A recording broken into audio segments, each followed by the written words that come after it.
আপনারা যা দেখতে পাচ্ছেন এখানে খুব মজাদার একটি খাবার তৈরি করা হচ্ছে। আতপ চালের আটা,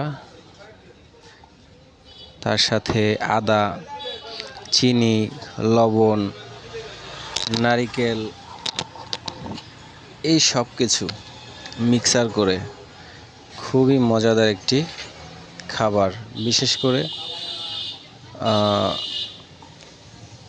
যারা বরিশালের মানুষ তারা এটা চিনবেন।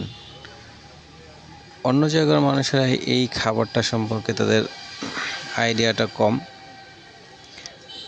তারা জানেন না যে এভাবে কি তৈরি করেন, কি খান। এটা বরিশালের দক্ষিণাঞ্চলের মানুষের খুবই ফেভারিট এবং আপনার ঐতিহ্যবাহী একটি খাবার। বিশেষ করে যখন ঈদ আসে, ঈদের সময় আপনার প্রত্যেকের ঘরে ঘরে আপনার এই শরবতটা থাকে।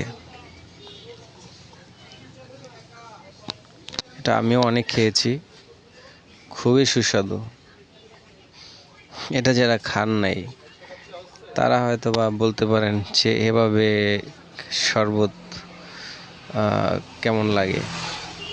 আসলে যারা খেয়েছেন তারা বুঝতে পারেন যে এই শরবতটা কত টেস্ট। এটা বরিশাল অঞ্চলের মানুষে এটাকে মলিদা বলে, তারপরে আটা নারিকেলের শরবত বলে, এক একজনে এক এক রকম বলে। তো আপনাদের ওইখানে কি বলে কমেন্টসে জানাবেন। হয়ে গেল একটি সুস্বাদু শরবত।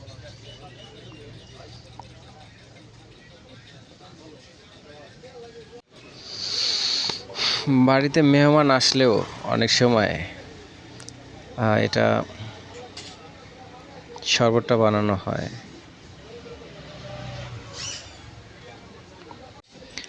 এটা খেলে আপনার শরীরে কোনো সমস্যা হবে না।